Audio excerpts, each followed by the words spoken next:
Vou pregar duas mensagens com o título Tudo é meu e eu sou dele. Essa é a primeira parte, então. Vamos à primeira carta de Paulo aos Coríntios, capítulo 3, versículos 18 a 23.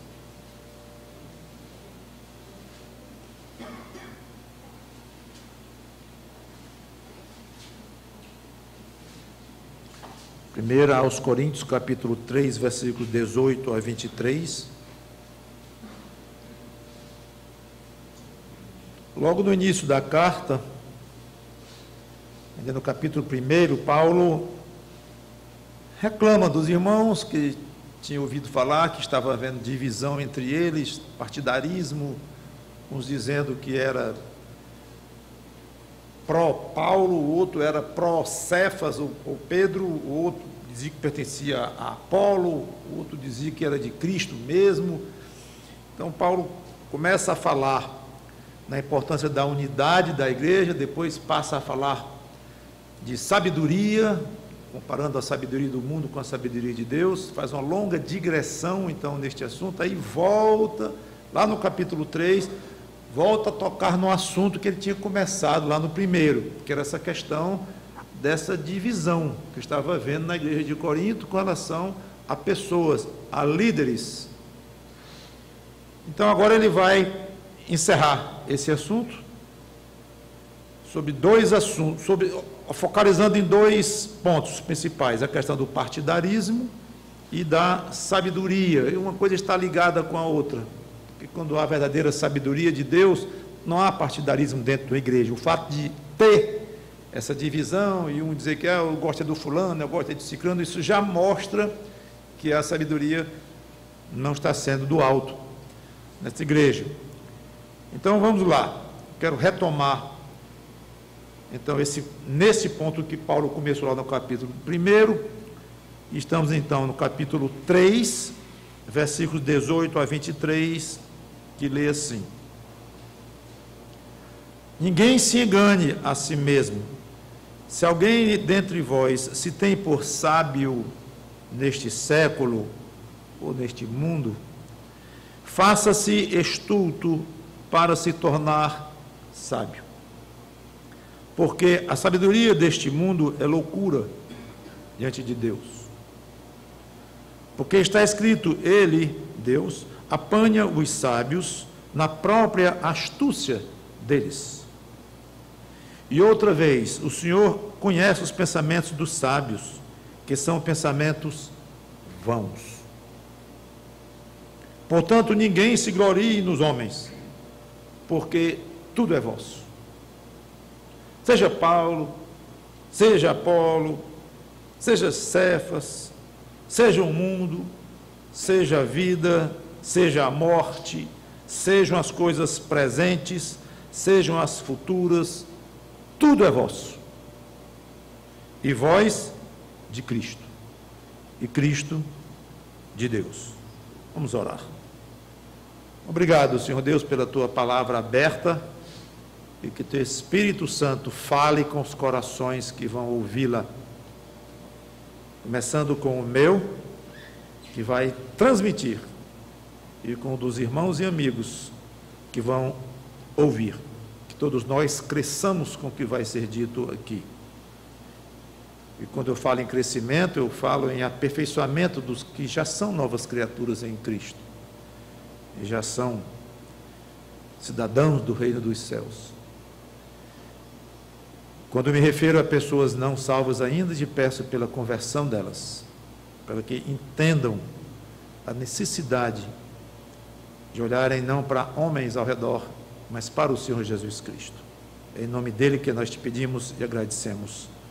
Amém.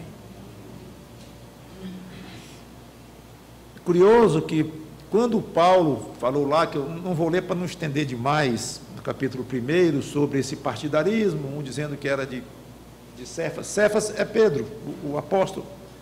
Apolo era um homem, nasceu em Alexandria, na África, e converteu-se, começou a pregar, mesmo sem entender muito bem o evangelho. Depois o casal Áquila e Priscila deu umas aulas para Apolo, e ele começou então a pregar de uma maneira perfeita, e muito eloquente, muito poderoso na palavra, e ele chegou em Corinto para ajudar a igreja lá, depois que Paulo saiu, depois da primeira vez que Paulo esteve lá, e Paulo coloca a si mesmo como um dos alvos desse partidarismo. Ele falou em 3 nomes. Curioso que todos os 3 nomes são obreiros de primeiríssima qualidade. Não é que ele falou em obreiros bons misturados com ruins, e disse, cuidado para vocês escolherem os seus líderes de uma maneira correta. Não é este o assunto. É curioso isto. Todos os 3, bom, tem 2 apóstolos nessa pequena relação, Pedro e ele próprio Paulo, que era um apóstolo, como ele disse, como nascido fora de tempo, e o grande Apolo, homem seríssimo, grande pregador das Escrituras. E curiosamente, lá no capítulo 1, ele coloca mais um nome com relação aos partidos: Paulo, Pedro ou Cefas, Apolo e Cristo. Tinha os que diziam, eu sou de Cristo. Alguns até perguntam, como é que Paulo estava reclamando de pessoas que diziam que eram de Cristo? Porque dentro do contexto de divisão, eu sou de Paulo. Não, eu prefiro Pedro. Não, eu gosto mesmo é da pregação de Apolo. Não, eu fico com Jesus Cristo. Eu posso está tudo errado. Primeiro que não é para fazer diferenciação entre os apóstolos em termos da utilidade deles e do serviço que eles fazem, como eu vou comentar aqui, apóstolos e os outros obreiros, como no caso do Apolo. E segundo, porque Cristo não se compara. Está errado. Você prefere Paulo e eu prefiro Cristo? Não, se for para comparar Cristo com os outros, está errado. É para dizer assim, eu prefiro Cristo de uma maneira muito acima do que todos os outros. Todos são apenas servos de Cristo. Então essa questão de partidarismo era ruim de qualquer maneira. E a sabedoria, como ele começou a falar, e agora ele conclui, ele diz isto, concluindo aqui: ninguém se engane a si mesmo. Se alguém tem, dentre vós, se tem por sábio neste século. O que é isto? Ah, não, então já passou a hora de ler isso aqui, pastor, porque isso aqui foi na época de Paulo, naquele século. E hoje nós estamos já 20 séculos depois, não tem mais nada a ver conosco, né? Neste século, o contexto aqui. Não. O que ele quer dizer aqui é deste mundo, no mundo presente. Na época era aquele século, e nós hoje é hoje, ou seja, nas coisas terrenas. É isso que ele quer dizer, é um contraste com as coisas eternas. Então, se alguém quer ser sábio neste mundo, isso é o que ele quer dizer aqui. Reconhecido como uma pessoa inteligente, uma pessoa sagaz, uma pessoa de alto QI, uma pessoa que fala coisas de sabedoria, uma pessoa muito lida, muito culta, muito estudada. Se essa pessoa que gosta de olhar o aspecto cultural, o aspecto intelectual da vida aqui, se ela tem qualquer pretensão de agradar a Deus, é bom saber logo que esse tipo de sabedoria não vale nada diante de Deus. Aliás, dizer que vale nada é pouco, porque Deus tem uma ideia, loucura. É muito pior do que dizer que não vale nada. É loucura diante de Deus. Se alguém quiser se fazer sábio neste século, acha que é sábio, faça-se estulto, ou se torne estulto. É tolo. A ideia é esta aqui. Tolo. O que significa isso? Se fazer de tolo. É deixar de ler qualquer livro sobre história, qualquer livro sobre qualquer assunto científico? Não.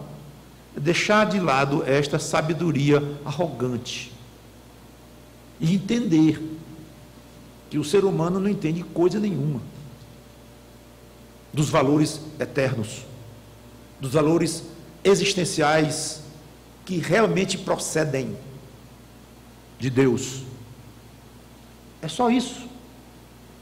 Não é que um crente nunca pode ser um acadêmico, viver cercado de livros e lendo, se formando cada vez mais na sua área, na sua ciência, ou na sua faculdade onde ensina, no seu magistério. Não.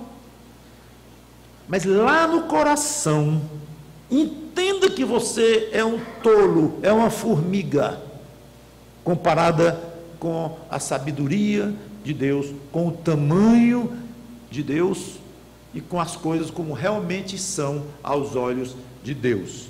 E que os grandes, considerados grandes filósofos desse mundo, os grandes pensadores e tal, são tolos quando querem falar e determinar coisas existenciais. Claro que eram homens inteligentíssimos, os grandes filósofos. Se fizessem um teste de QI nele, daria lá em cima. Homens extremamente sagazes e inteligentes, é óbvio.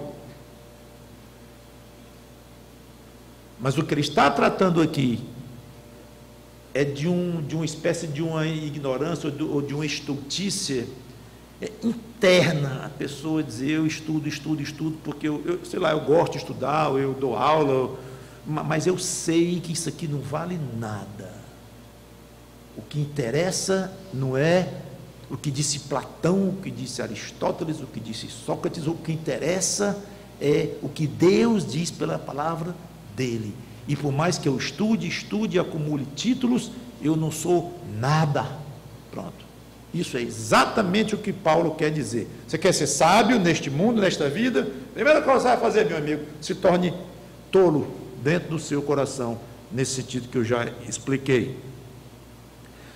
Olha, aqui tem uma chave para entender e saber como reagir às coisas do mundo, especialmente às coisas filosóficas e existenciais do mundo. Esta frase aqui vale ouro, porque a sabedoria deste mundo é loucura diante de Deus. Nunca esqueça isto. Você que é crente no Senhor Jesus Cristo, não se impressione com a sabedoria deste mundo. Aí ele continua. Deus, falando, ele apanha os sábios na própria astúcia deles. E outra vez, o Senhor conhece os pensamentos dos sábios, que são pensamentos vãos. Então, toda essa inteligência se volta contra essas pessoas que valorizam muito a sabedoria humana. Então, aquela inteligência toda e aquele conhecimento todo se torna um laço ou uma armadilha que Deus arma. Deus arma. E Ele pega os inteligentes e sábios deste mundo na sua própria inteligência, na sua própria arrogância. Deus está contra eles. Aqui eu vejo quase uma ironia quando diz, Deus sabe que são pensamentos vãos. Esse vão, eu pensei que fosse vazio. Vazio, que não é nada. Mas não é. No original, o grego é privado de força. É interessante isso. Uma coisa que não rendeu, que não funcionou, que não teve o sucesso esperado, que não deu resultado. É exatamente este o significado da palavra, no grego traduzido aqui por vãos. Não é vazio. É que não presta. Existe. Não é uma coisa inexistente. Você pode abrir uma caixa e não ver nada lá dentro. Nada, tá? A caixa está vazia. Mas você pode abrir uma caixa e ver uma coisa lá que não presta, uma coisa ruim de alguma forma. É diferente. Então não é que são coisas vazias, inexistentes. Os olhos de Deus são coisas que existem, mas não prestam. Que acham que vale alguma coisa. e quem falou, e quem construiu filosofias e doutrinas e etc. do mundo aí, achava que estava dando uma grande contribuição para a humanidade. Aí Deus olha e diz: isso aqui não presta não. Não presta não. Agora, curioso que o que esses sábios tinham para dar era exatamente a inteligência deles. Ele é exatamente o resultado do fruto dos pensamentos deles nas coisas existenciais da vida e tal. E é irônico. O grande orgulho deles, o grande patrimônio deles, eu diria, o alvo da vida deles, e construírem durante décadas de existência teorias e pensamentos e livros e conferências e tudo mais. Aí Deus olha e diz assim: presta não. Deu certo essas teorias aí, para mim não, é vã. Não quer dizer coisa nenhuma. É humilhante. Um dos presentes que Deus me deu, quando eu comecei a estudar a Bíblia ainda na minha incredulidade, foi ter notado o tanto que Deus, ao mesmo tempo em que Ele ama, Deus amou o mundo de tal maneira, ama as pessoas e mandou Cristo morrer para oferecer salvação. Isso é um aspecto, mas brilhou nos meus olhos um outro aspecto, e me fez muito bem para o arrogante que eu era, pelo menos mais do que hoje. É que Deus esmaga a arrogância humana sem dó, com muita força. Ele esmaga, ele pisa no orgulho humano, no coração duro, no coração egocêntrico do homem natural, que é aquele homem, todos nós, como nascemos já separados de Deus. Deus se compadece dos que se humilham, dos que se dobram, dos que se fazem estultos, tolos, como já expliquei, humildes lá dentro do próprio coração. Mas um coração arrogante, como é o coração da humanidade de uma maneira geral, Deus esmaga. E como me fez bem notar isto. E angustiado como eu estava, desesperado por um alívio de alma antes da minha conversão, para mim foi muito útil e válido saber, conversando comigo mesmo: Mauro, você quer a ajuda de Deus, de Jesus Cristo? Você nem conhece ainda direito, mas você quer? Eu entendi logo que sem me esmagar, sem baixar a minha cabeça, meio para frente, não. E não vai para frente. Se alguém precisa de Cristo, se alguém precisa de Deus, baixa a cabeça, quebra esse orgulho e se faça de tolo, e não queira se associar aí com pensadores A, B ou C deste mundo estúpido. Quando pensamos em termos de pecado, de orgulho, de arrogância, de vaidade, que você é cheio, e eu também, e graças a Deus pelos que fomos salvos, que aprendemos a nos esvaziar devagarinho dessas coisas, e envelhecer com muito mais rapidez e muito mais plenitude, e lutamos, mas graças a Deus temos o Espírito que habita em nós e nos ajuda pelo menos a entender um pouco estas coisas e lutar por uma vida mais humilde e mais quebrantada diante de Deus. Portanto, ninguém se glorie, versículo 21, concluindo aqui então, né?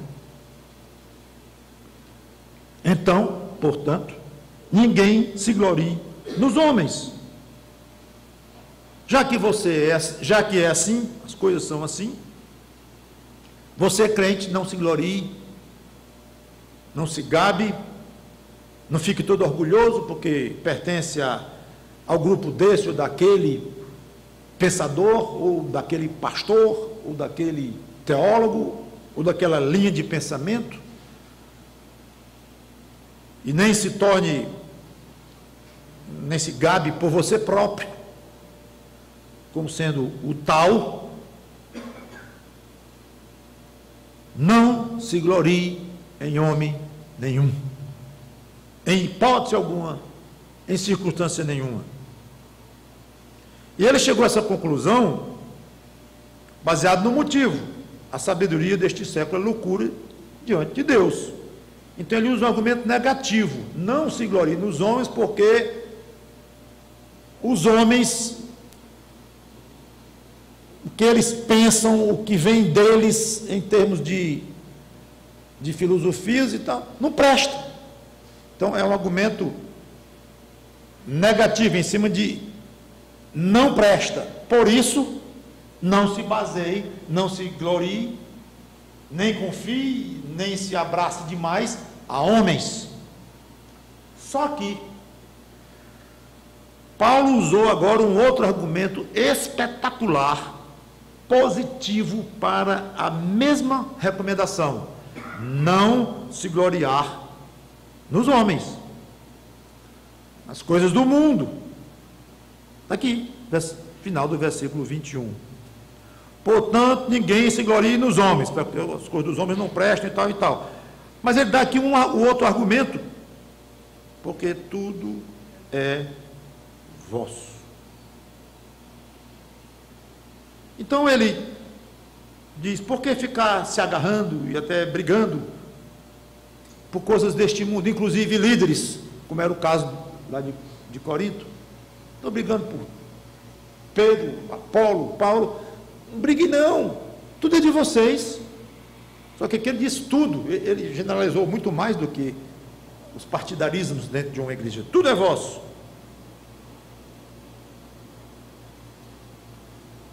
Você já deve ter visto uma situação na mesa em que chega um sorvete, uma grande quantidade de sorvete, para 2, 3 meninos, e os meninos começam logo a brigar pelo sorvete, e a mãe ou o pai diz assim: calma, tem para todo mundo.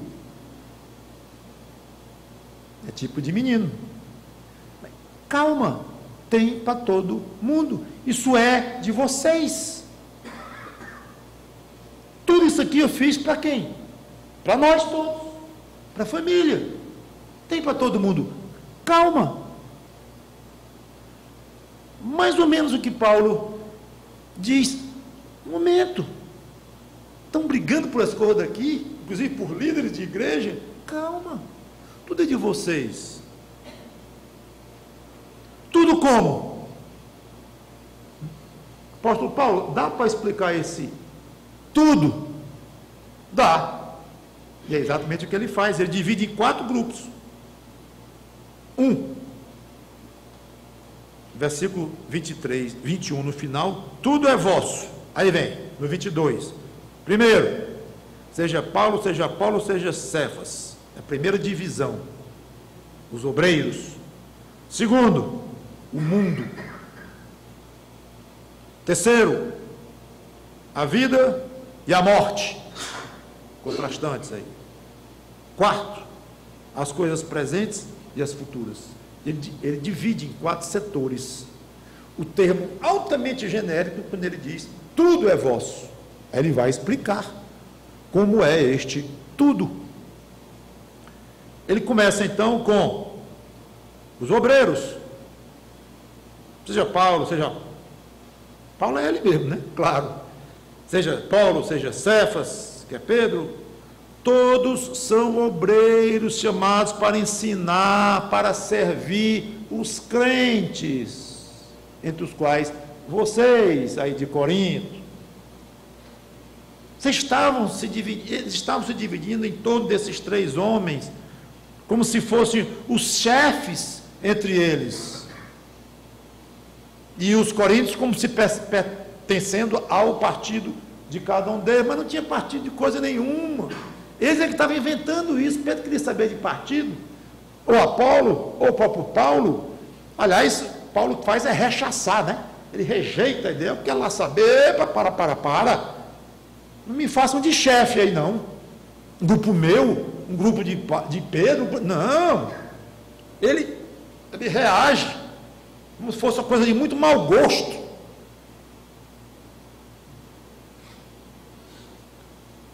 Como se eles, esses partidos, pertencessem a esses líderes, mas é exatamente o contrário. Tudo é vosso. Paulo é vosso, Pedro é vosso, Apolo é vosso. São obreiros que Deus levantou para servir. Quero ir com vocês a Efésios 4, 11 e 12, que nós vemos de uma maneira bem focalizada este assunto.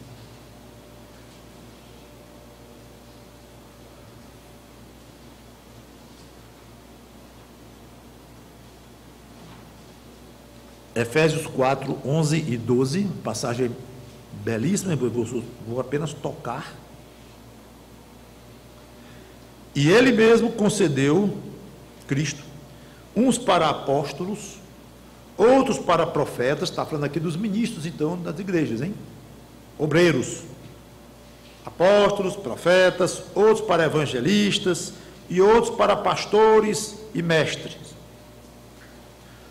Então, Cristo deu para a igreja esses ministros. Ele, Cristo, ele próprio, pessoalmente, ele concedeu. Então, os ministros são objeto de um presente, são parte. Não é nem parte, eles são um presente que Cristo pessoalmente deu para a igreja. Para quê? Com vistas ao aperfeiçoamento dos santos, para o desempenho do seu serviço, para a edificação do corpo de Cristo. Gente, esses líderes, Paulo poderia dizer, nós líderes, estamos aí viajando entre as igrejas, entre um e outro, inclusive estivemos aí em Corinto e tudo, não é para chefiar partidos, nós estamos aí para ajudar vocês, nós somos servos de vocês, não é que vocês são nossos, nós é que somos de vocês. Vejam a inversão com que Paulo faz aqui. Então é por isso que ele diz, seja Paulo, Cefas e tal, tudo é vosso, eles é que são obreiros de vocês. E essa ideia de que o pastor, os ministros são dados para ajudar a igreja a crescer em Cristo e a servir a Cristo, é extremamente importante no relacionamento igreja-pastor, ou membro da igreja e pastor. Essa passagem é excelente para pastores que gostam de se exaltar sobre a igreja, como se os crentes tivessem a obrigação de servi-los e agradá-los e de elogiarem o tempo todo. Para pastores assim, estar contra eles é estar contra o próprio Deus. Já vi pastores agindo assim,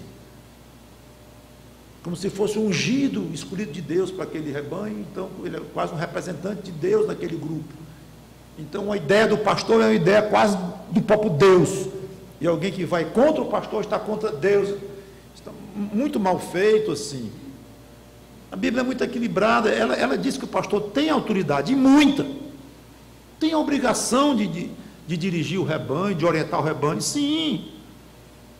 O povo deve ser submisso aos pastores, sim, mas dentro de uma hierarquia muito bem feita e dentro de um contexto de um ensino correto e de atitudes corretas, tanto dos pastores quanto dos membros da igreja.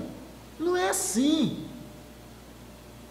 Chegar e ser o chefe, tem que obedecer e acabou, amém, pronto, não for, fora. Não é assim. Vocês estão aí, Paulo dizendo, aliás, nós estamos aí, porque ele era um deles, para servir vocês. Então é por isso que ele diz, tudo é vosso, seja Paulo, Cefas, Apolo, eles é que são de vocês, não o contrário. Agora, a ideia de servo, de que está lá para servir, não, claro, não vale apenas para pastores, eu estou jogando a ênfase porque o contexto fala realmente desses homens líderes.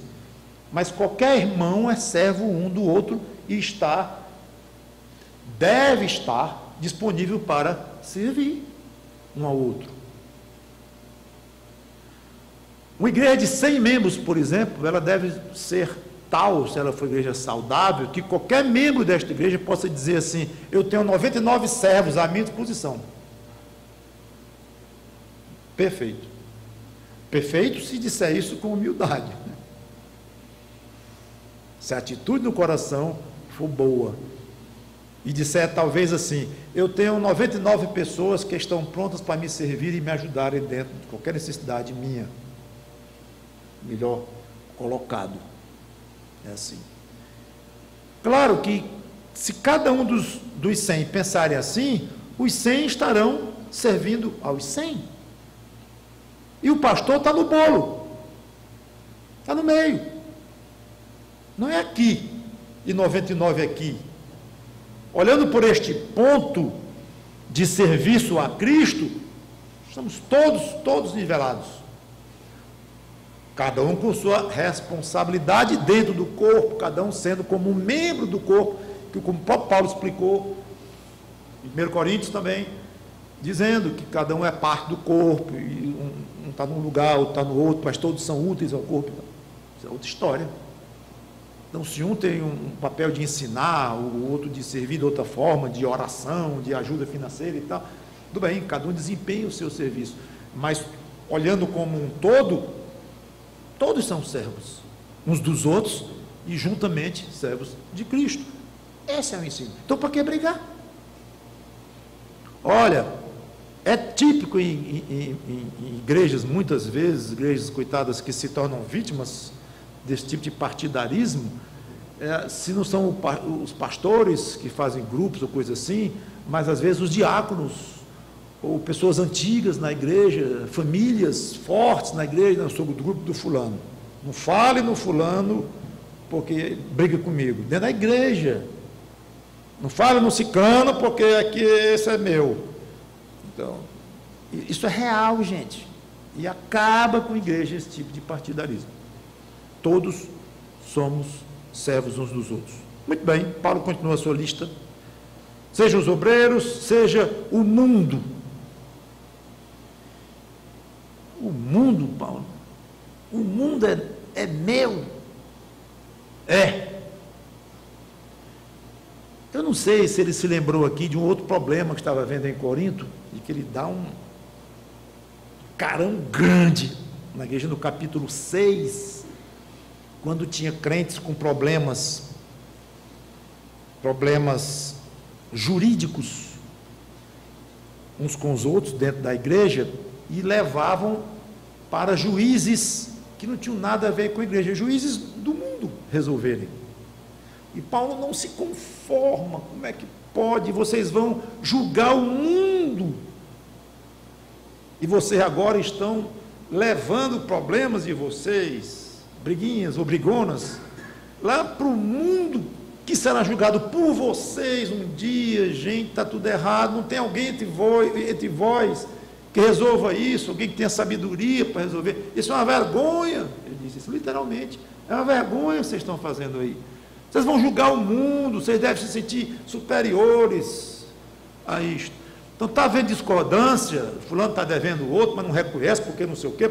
Tudo bem, a cabeça humana é assim mesmo, mas nomeie alguém entre vocês para resolver isto. É o que ele disse. E acatem o que foi resolvido por esse sábio, os sábios que vocês colocam no meio de vocês e tudo. Então, eu acho que ele quer dizer aqui mais ou menos o seguinte: não fiquem brigando por valores do mundo, pois na realidade o mundo já é vosso. Mas, Paulo, desculpe, eu vou insistir na pergunta. Como é que o mundo é meu?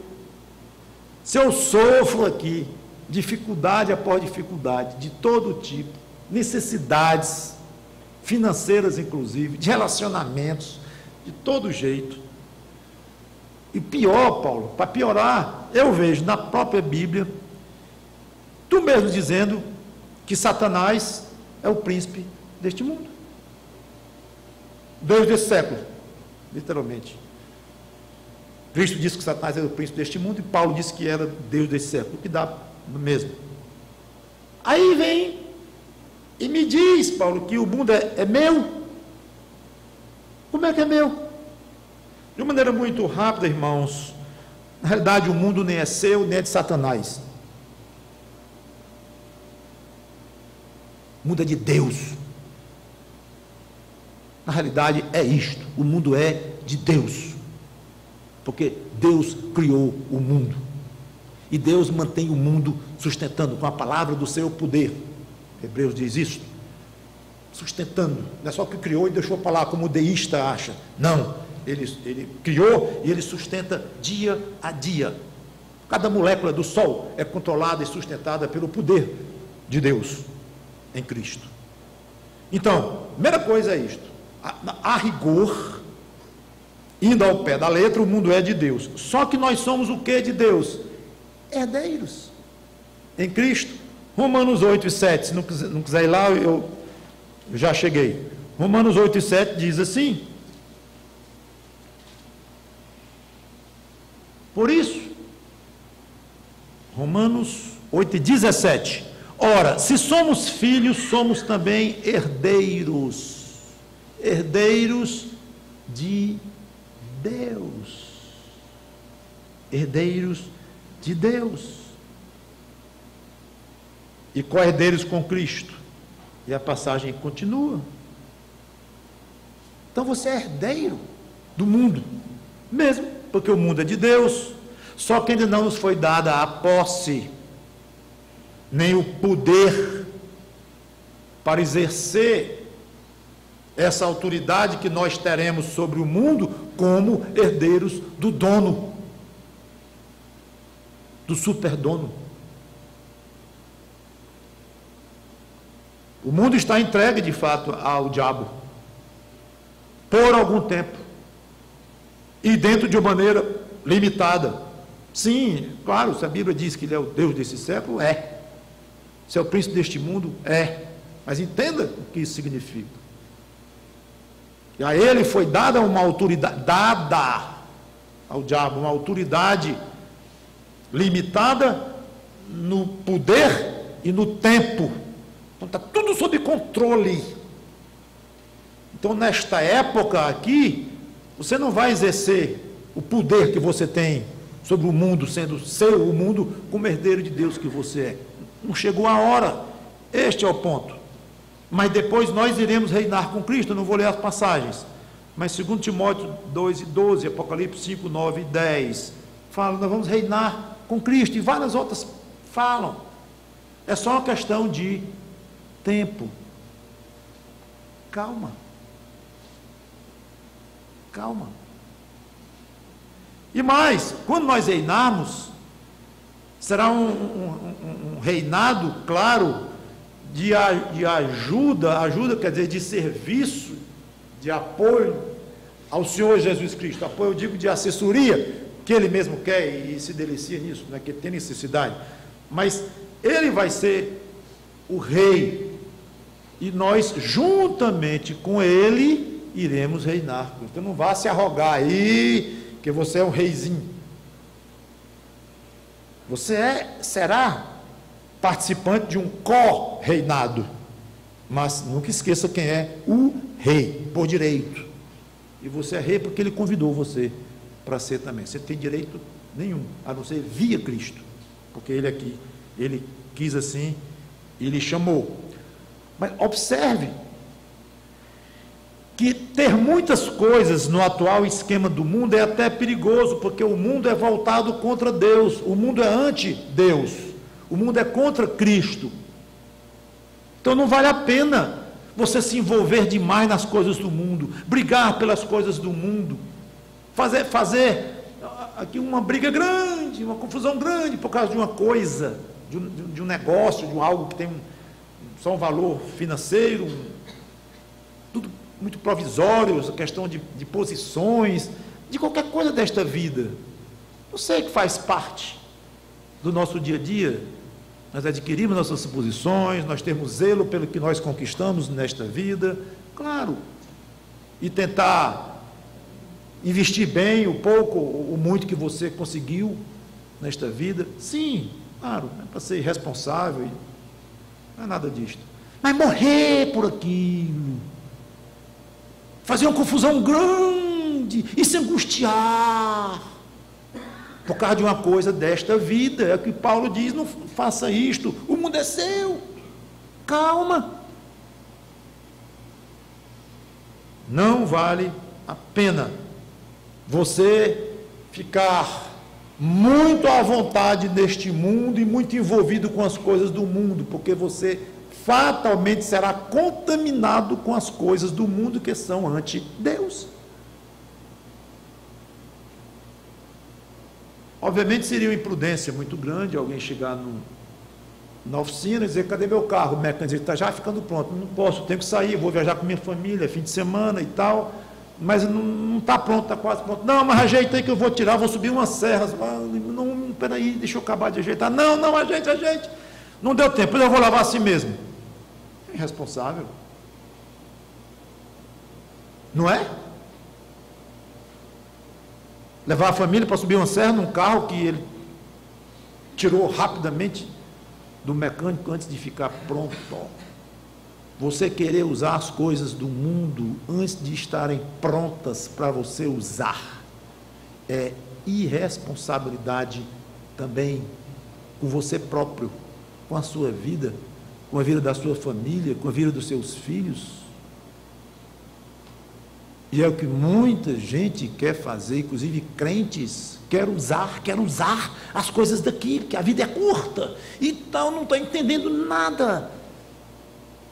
A vida não é curta coisa nenhuma, a vida de um crente é eterna. Não vale o raciocínio para um crente: a vida é curta. Ela é eterna. E você vai usar esse carro ainda bem no ponto, afinado pelo Senhor Jesus Cristo. Agora pode usar, agora é seu. Reine no meu mundo, Cristo falando, reine nesta parte, nesta área. Agora o mundo está pronto para você. Satanás está fora, está preso durante o milênio, depois vai ser solto por um tempo, vai ser jogado no lago de fogo eterno, está fora do caminho. Agora eu estou aqui no mundo de uma maneira plena, agora você vai reinar, tome. E Paulo lamenta pela miopia das pessoas, dos crentes, que não entendem isto e acham que, como o descrente, que a vida está correndo e acaba. Vamos que acaba ligeiro. Está errado. Aí Paulo continua: seja a vida, seja a morte. Aqui tem um contraste grande, dois itens opostos entre si. Como é que a vida pode ser minha e a morte também? Peraí, ou é a vida ou é a morte, escolha. Paulo respondeu isso claramente, Filipenses 1:21. Lembram? Filipenses 1:21.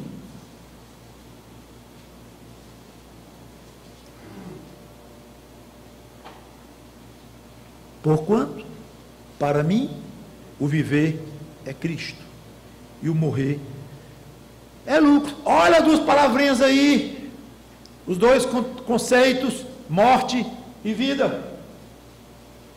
Para mim, o viver é lucro, é Cristo, e o morrer é uma desgraça. Não!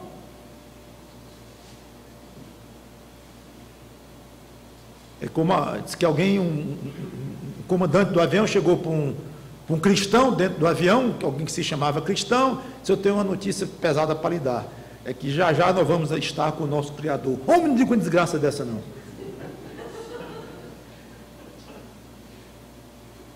Mas você sabe que tem crente que faz desse pensamento uma filosofia de vida. Faça dessa desgraça, de me dar a ideia que eu vou estar diante do meu Criador, e agora mais que Criador, Salvador, no caso de um crente, já. É o que Paulo disse: para mim o viver é Cristo, o morrer é lucro. Então é exatamente o que o próprio Paulo diz aqui. Se nós estamos vivos, nós temos uma tarefa árdua. Qual é a tarefa árdua? E muito nobre, obviamente: trabalhar por Cristo. Viver é Cristo. A vida para mim só tem sentido se for Cristo, Cristo, Cristo. É o que ele disse aqui. Ele nos ensinou, o próprio Paulo, que somos embaixadores em nome de Cristo. E quanto Quando estivermos aqui, nós temos o poder de Deus à nossa disposição para aumentarmos na nossa santificação, transpormos as tentações. Ele explicou isso, a Bíblia explica isso tudo. Nós temos condições de vencer o mundo pela nossa, essa é a vitória que vence o mundo, a nossa fé. Então, mesmo aqui no mundo, mesmo na luta que nós passamos aqui, nós temos armas eficazes, extremamente eficazes, para podermos estar aqui e servir a Deus de uma maneira aceitável, ou pelo menos cada vez menos, de uma maneira menos infiel, porque nós nunca seremos 100% fiéis aqui nesta terra, mas podemos crescer nesta fé e nesta fidelidade. Muito bem, então a vida é nossa, tá bom. Então a gente não é para ficar numa rede e dizer, eu vou só esperar a morte, porque não tem sentido nenhum viver aqui, meu Salvador estando lá no céu, não tem sentido nenhum, o mundo é perdido. Aí vem as aplicações de doutrinas corretas, mas de uma maneira errada. O diabo é o príncipe deste mundo, então não tem nada a ver com o diabo, não tem nada a ver com o mundo. Opa! Você tem que suar para ganhar o pão, sustentar a sua família, se você é homem, você tem que cumprir suas obrigações, tem que pegar o evangelho. Então que história é essa? Eu não tenho nada a ver com a vida aqui nesse mundo. Acabou-se, a vida para mim acabou-se depois que eu me converti. Agora é só Cristo esperando a minha ida até Ele ou a vinda dele até as nuvens para nos arrebatar. Essa é a minha vida hoje. Errado, errado, errado. A vida é sua, a vida é nossa. Ele diz, tome conta da sua vida e cumpra de uma maneira para glorificar a Cristo. Viver para mim é Cristo. Sim, e quando a morte chegar, agora vai ficar bom mesmo. Agora que é o bom, o encontro com Cristo, o início de uma vida gloriosa, eterna. Alguém disse, o fim da jornada de um crente é o fim de um prelúdio. Quando começamos o culto aqui, nós ouvimos um prelúdio. Aí quando o prelúdio terminou o culto, começou a parte mais desenvolvida do culto, no sentido de que vamos cantar coletivamente, ouvir a pregação. Então, terminou o prelúdio, mas começou a parte até mais densa do culto. O fim da jornada de um crente é o fim de um prelúdio, está começando o bom. Em vez de pânico, a ideia de morte deveria nos dar esperança. Outra coisa que alguém falou que eu achei interessante, aspas, não somos cidadãos do mundo a caminho do céu, mas cidadãos do céu morando temporariamente no mundo. Eu vou repetir, achei muito interessante. Não somos cidadãos do mundo a caminho do céu, nós somos cidadãos do céu morando temporariamente no mundo. Então, em Cristo nós já vencemos a morte, nós já conquistamos a morte, Ele é nossa derrotada, ela nos pertence. Então, a vida nos pertence, a morte nos pertence. Por fim, sejam as coisas presentes, sejam as futuras. Já notou que você tem a tendência de valorizar exageradamente as coisas presentes? Já toquei um ponto nisso. Mas não caia nesse erro, porque as coisas do presente, hoje, ao nosso redor, há um sentido que elas já são nossas. Eu já expliquei. Mas, se me dá só um pouco mais de detalhe nessa questão de presente. Tudo que Deus quiser lhe dar no presente, hoje Ele vai lhe dar. Salmo 127, 1 e 2. Salmo 127, 1 e 2.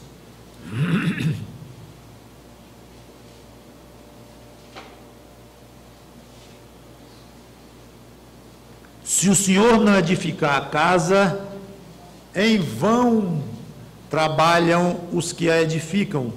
Se o Senhor não guardar a cidade, em vão vigia a sentinela.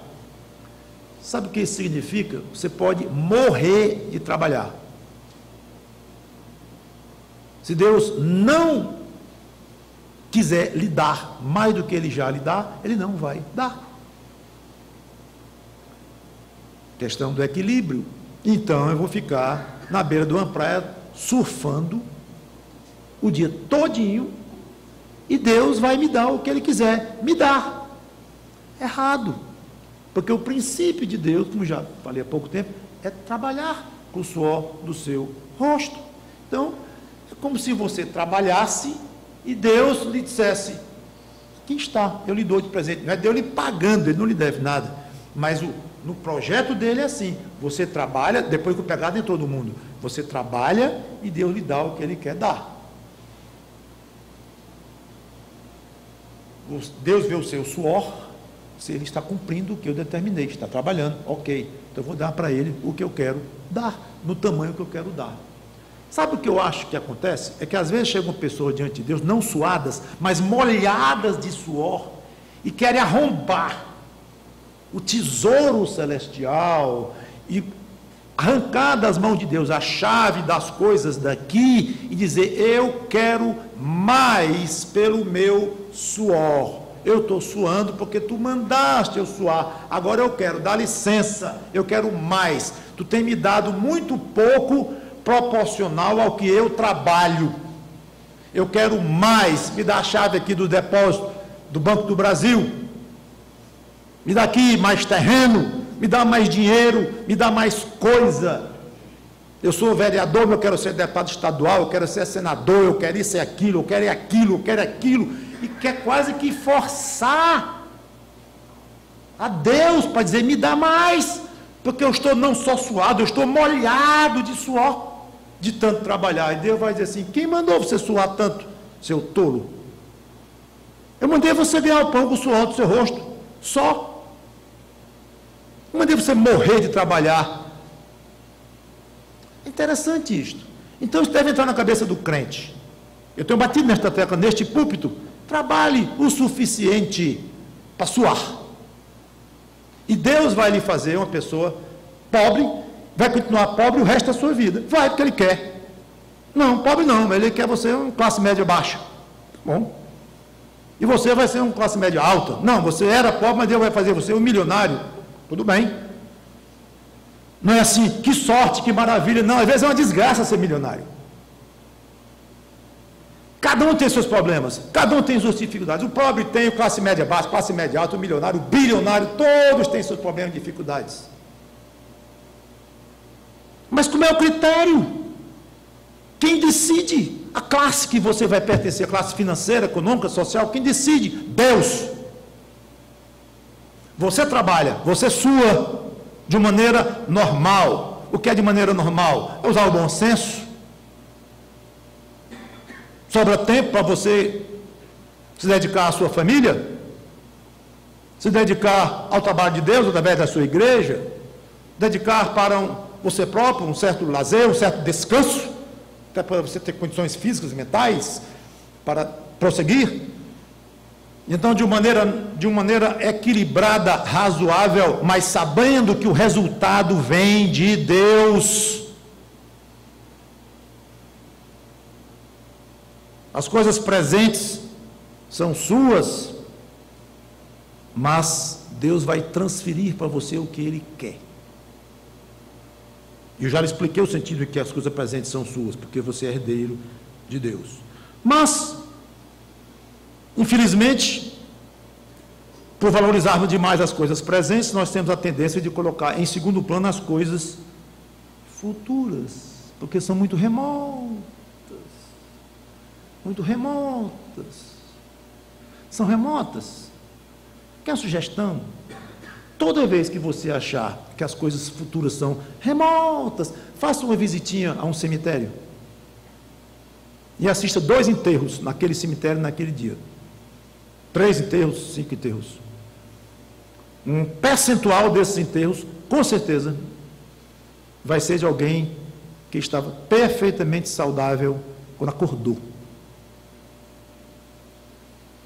Tudo bem, para outros não, passou meses sofrendo, esse aqui tinha uma doença terminal, que levou 10 anos e tal, mas vários desses enterros serão de pessoas que acordaram saudáveis.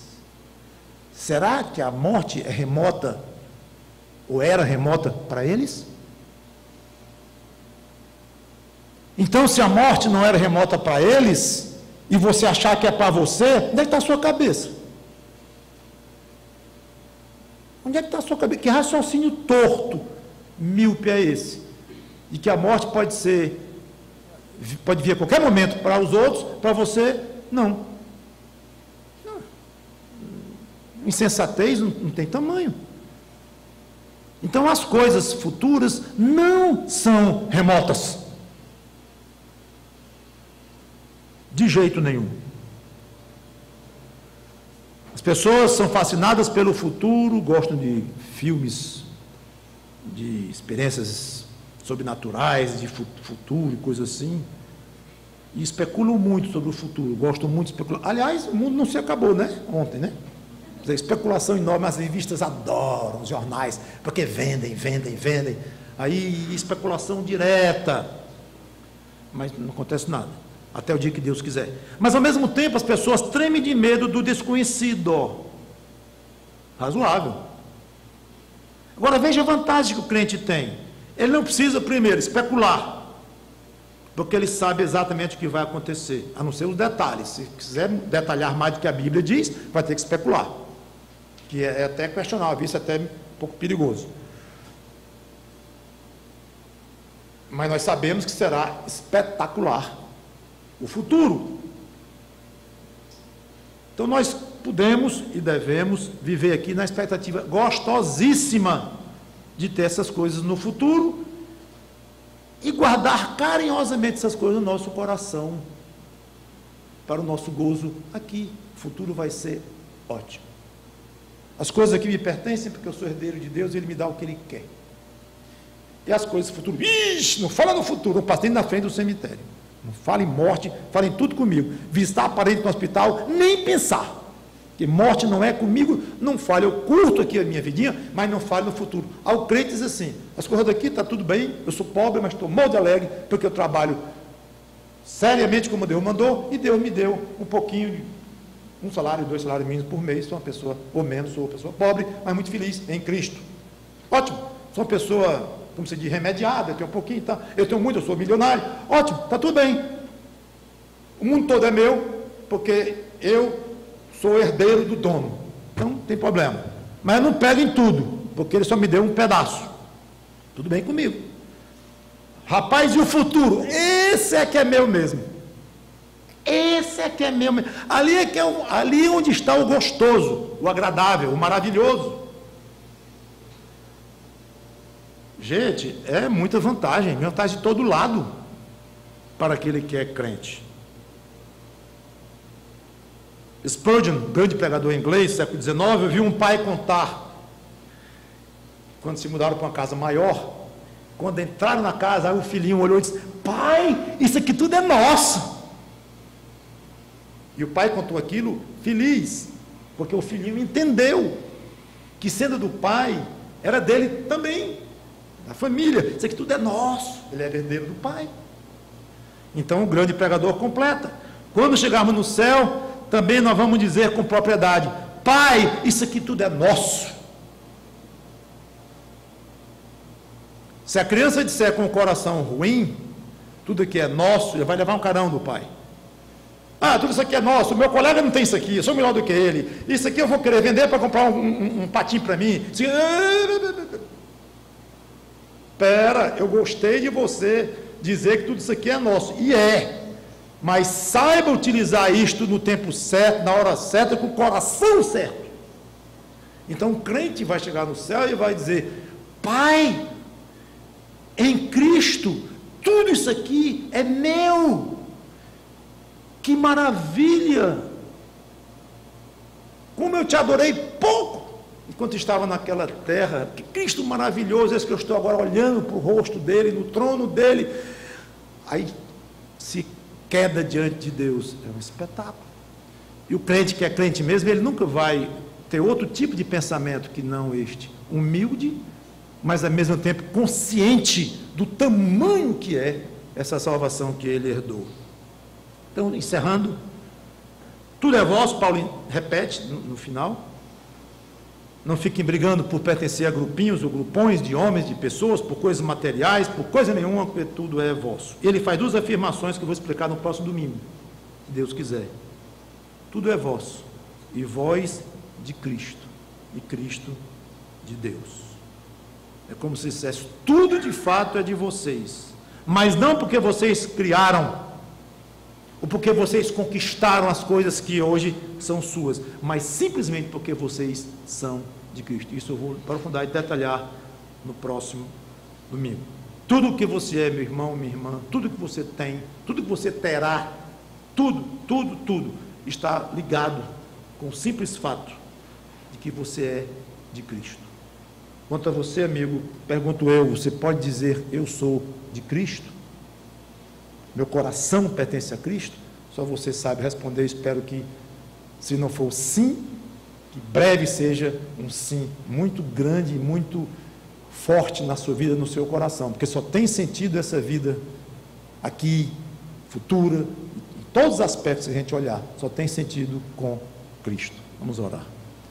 Obrigado, Senhor, pela Tua palavra, que o Teu Espírito Santo, como pedi no início, nos exorte, nos ensine, nos faça crescer em Cristo e converter, leve à conversão os que ainda não passaram por esse caminho maravilhoso. Obrigado, porque tudo é nosso, e nós de Cristo, e Cristo Teu. Em nome dele, Cristo, que nós te pedimos e agradecemos. Amém.